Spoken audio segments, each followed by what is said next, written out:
There's lots of people walking around in the East End of London that's been hit on the chin by Reggie. But I wouldn't say that about Ronnie. It'd be a different kettle of fish with Ronnie, because Ronnie wouldn't be happy with just hitting you on the chin. He'd look for you until he found you and he would hurt you. Simple as that. You would fear Ronnie. There's no two ways about it. If Reggie sent for you and wanted to see you in Valence Road, you'd go round and see him, you'd have a cup of tea with him and you'd walk out. If Ronnie sent for you, you'd take 6 pairs of pants with you. That's the difference between the two of them.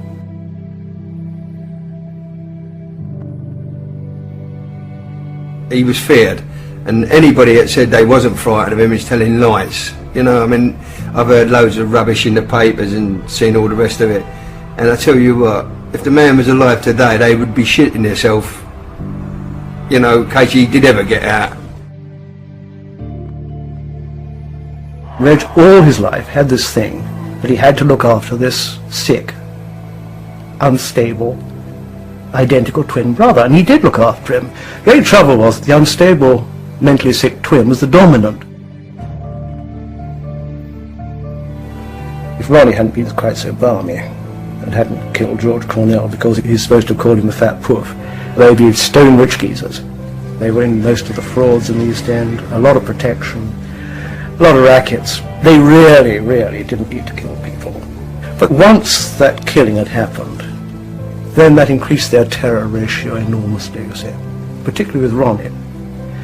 Francis Bacon, incidentally, who also knew him, said he had the most frightening face he'd ever seen, which I think from Francis Bacon is quite something. He was a paranoid schizophrenic and he was mad. But he was fascinated by this whole illusory world of gangsterdom. For Ronnie, I think the barriers between real crime and film crime were very blurred, and I think he often stepped over them. I've been in pubs in the East End, and the Krays would come in, and the pub had empty. People were so afraid of them.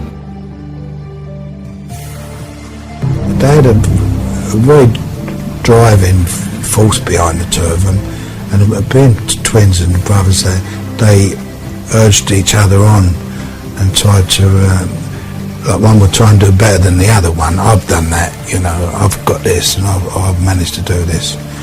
I mean, Ronnie Kray was the stronger personality out of the two, the more dominant of the two.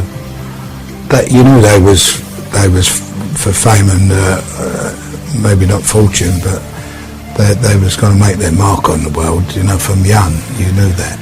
I mean, I'm in several photographs from the early days, but I was only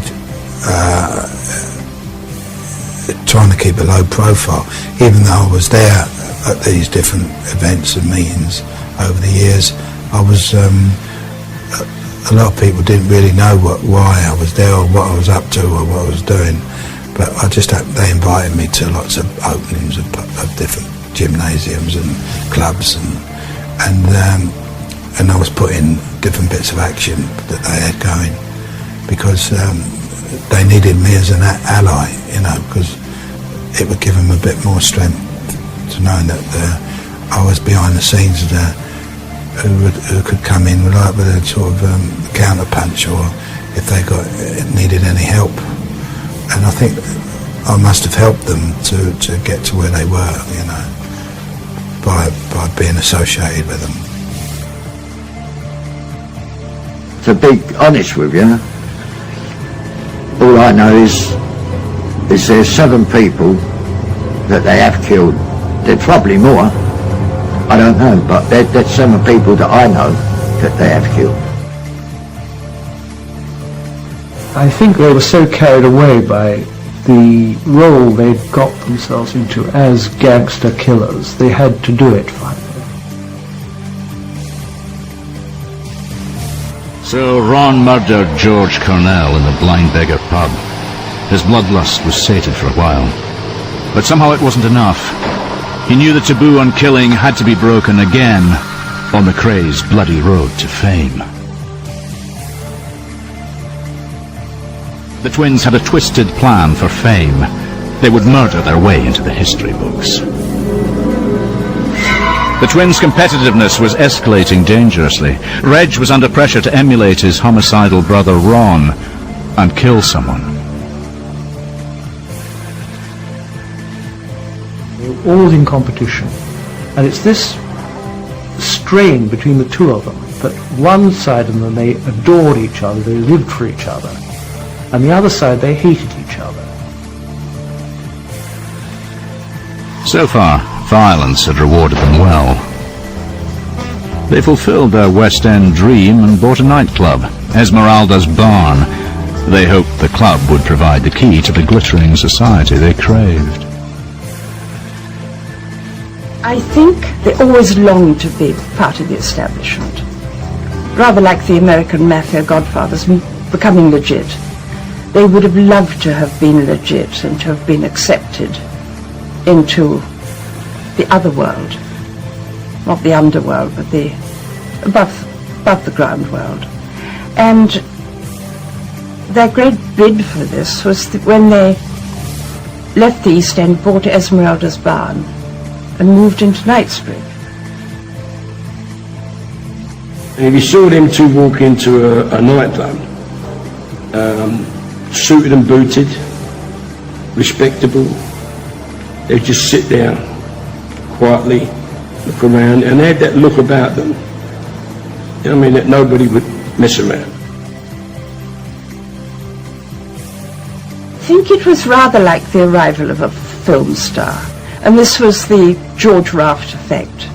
You know, they'd walk in looking rather menacing. And they always had acolytes with them, always a following, an entourage. They were just surrounded by men. And it was this sort of arrival of the twins. And a silence would fall. They did have an aura. And so the Krays were able to continue blackmailing, maiming, or murdering anyone who stood in their way. It was what Ron wanted. In the end, you got this pair of linked paranoid schizophrenics who were in charge of London but not in charge of themselves. They were wretched. It was a miserable fate. Ron boasted about having personally killed a man. He goaded Reg, saying that if he could kill, why couldn't his brother do the same? It was a thing with it with Reg and Ronnie, that if Ronnie did something, then he would like, Reggie thought he had to do it as well. And that's how they was. He does it, I'll do it. Like, you know, you can do it, I can do it. Ron cranked up the pressure. He began taunting Reg in public. Ronnie shouting out to him, well, if you're going to shoot anybody, make sure you shoot him in the head, like I did Cornell. Out loud. Maybe because of Ronnie killing Cornell, he thought he had to kill, he had to do a murder as well. Reg, crazy with booze and grief, finally agreed to kill someone.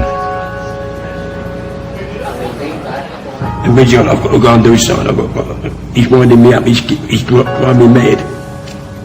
I want to go and shoot something.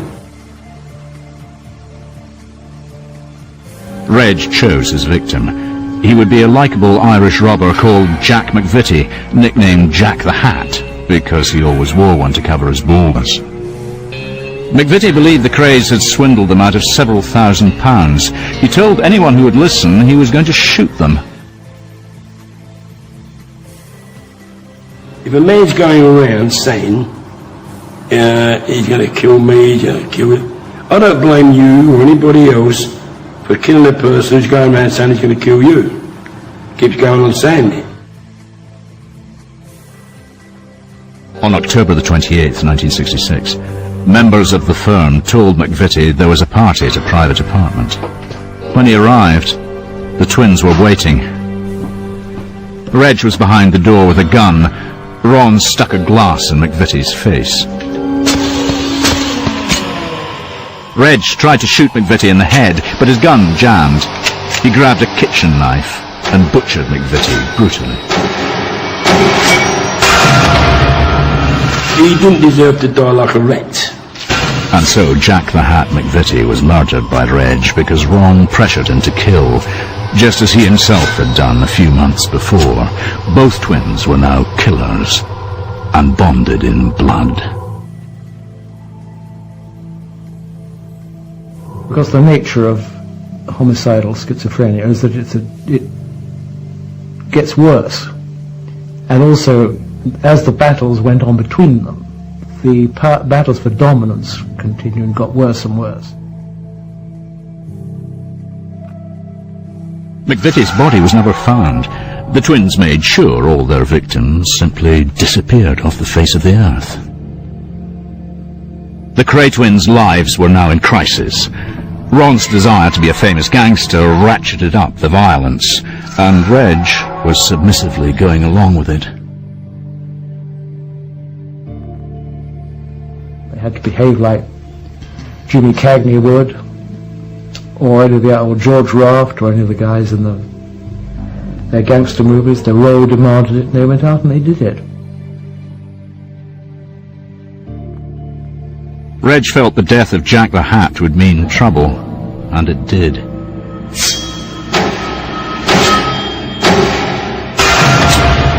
Unknown to the Krays, London police were closing in. After the McVitie and Cornell murders, a top-secret investigation was being launched with orders to get the Krays at all costs. Police got interested in them because only become really interested in them when they knew about the murders. That's when the police become very interested in the case.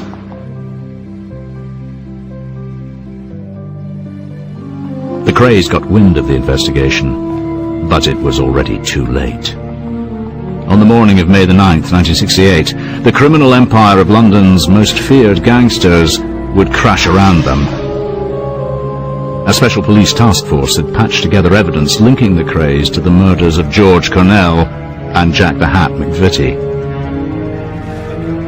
Police surrounded the tower block the Krays had lived in since the old family house had been demolished less than a year before. At 6 in the morning, the police raced into the building and smashed open the door of the Krays' apartment. Reg and Ron were surprised in their beds and arrested.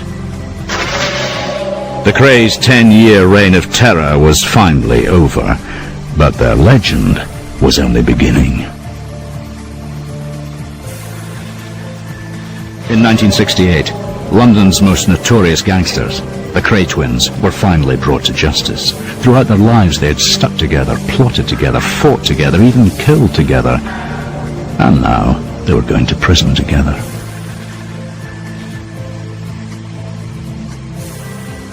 The strange thing about the Krays, and what is in a way at the heart of their downfall, is that the strength which they got from being identical twins.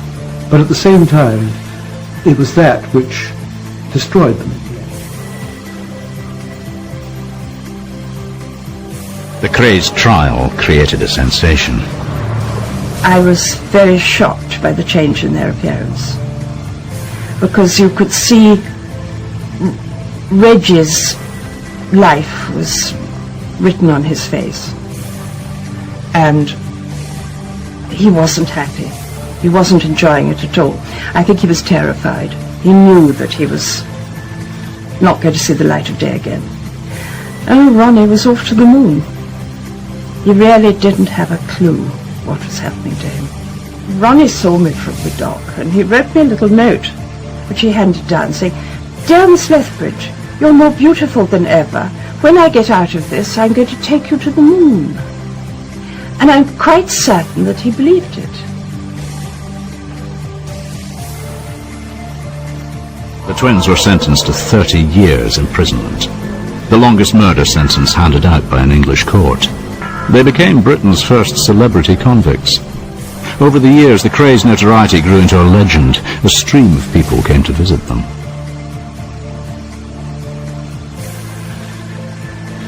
I went to visit Ronnie in Broadmoor after he'd been probably in for about 5 years. I had tea with him. And he really was the Queen Mother then. He came in and motioned for him to sit down, nice table, poured the tea, very gracious host. Then said, would you like a meat pie? They warm them up lovely.